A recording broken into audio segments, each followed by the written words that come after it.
Orphan Dreamer and the Glass Tattoo from the Orphan Dreamer Saga, Episode 2, a novel, by Nell Brown, copyright 2019, narrated by Maeve Smyth. Everything starts with a dream.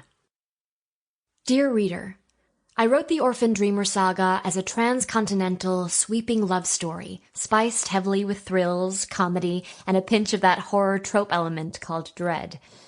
The saga reads as a contemporary epic that defies time, taking the reader from the pre-dawn of humanity's beginnings and then catapulting the reader into a future of what-ifs.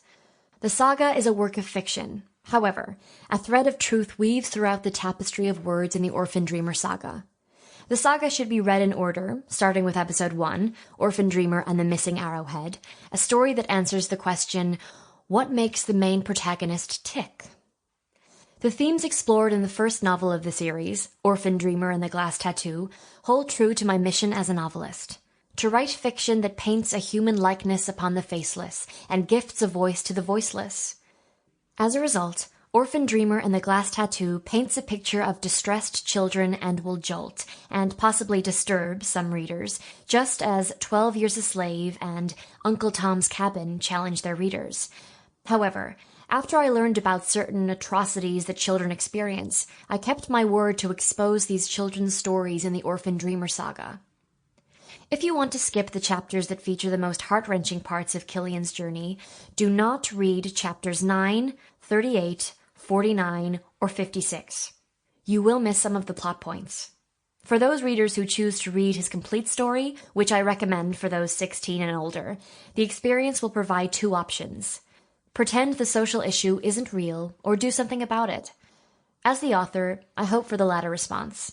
Enjoy the first full-length novel of my series, The Orphan Dreamer Saga, previously known as the God Factor Saga. With gratitude, Nell Brown. Powerful mothers leave a legacy for their children to discover. Purposeful fathers gift their offspring with a will and a purpose to live. Mine did. Mom and Dad, thank you. Nell Brown. Strange is our situation here on Earth. Each of us comes for a short visit, not knowing why, yet sometimes seeming to divine a purpose. From the standpoint of daily life, however, there is one thing we do know, that man is here for the sake of other men, above all for those upon whose smile and well-being our own happiness depends. Albert Einstein. Prologue. Adelaide. Hashtag Mom, it's Greek to me. The present, the end. Sample complete. Ready to continue?